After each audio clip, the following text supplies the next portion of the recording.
Phantom limb pain sensation అనేది రియలా? Yes, phantom limb pain sensation అనేది రియల్. ఇది ఎక్కువగా ఎవరు ఫీల్ అవుతారంటే యాంప్యూటీస్ ఫీల్ అవుతారు. యాంప్యూటీస్ అంటే ఏదైనా బాడీ పార్ట్ కోల్పోయిన వాళ్ళు. ఈ ఇంటెన్సిటీ చాలా ఎక్కువగా ఉంటుంది. ఏదైనా మనం గుచ్చుతున్నట్టు, కోస్తున్నట్టు, మన బాడీ పార్ట్స్లో మంట పుడుతున్నట్టు, ఇవన్నీ ఏ బాడీ పార్ట్ అయితే పోయిందో ఆ బాడీ పార్ట్లో వస్తూ ఉంటాయి. ఇవి కొన్నిసార్లు ఒక రోజంతా ఉంటుంది, కొన్ని గంటలు ఉంటాయి, కొన్ని రోజులు ఉంటాయి, ఒక్కొక్కసారి సంవత్సరాలు కూడా ఉంటాయి.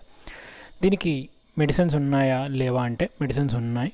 బట్ డాక్టర్ సజెషన్ ప్రకారం మనం మెడిసిన్స్ అయితే తీసుకోవాలి. అది పెయిన్ తగ్గిస్తుంది కానీ అది కంప్లీట్గా ఆ ఎఫెక్ట్ అయితే పోదు. బట్ పెయిన్ తగ్గించడం కోసం మెడిటేషన్ ఫాలో అయినా సరే మనకు తగ్గుతుంది. ఆర్ మన ఏ పార్ట్ అయితే పోయిందో ఆ పార్ట్ చుట్టూ రబ్బింగ్ చేయడం వల్ల కానీ, ట్యాపింగ్ చేయడం వల్ల కానీ పోతుంది. ఆర్ ఆక్యుపెంచర్ కూడా వన్ ఆఫ్ ద రెమెడీ అని అంటారు. So better to follow it. ఈ ప్రపంచంలో మీ ఒక్కరికే కాదు అలాంటి పెయిన్. ఎవరైతే కోల్పోయారో వాళ్ళందరికీ ఈ పెయిన్ ఉంటుంది. సో బీ హ్యాపీ అండ్ గ్రాడ్యువల్గా పెయిన్ అయితే తగ్గుతుంది.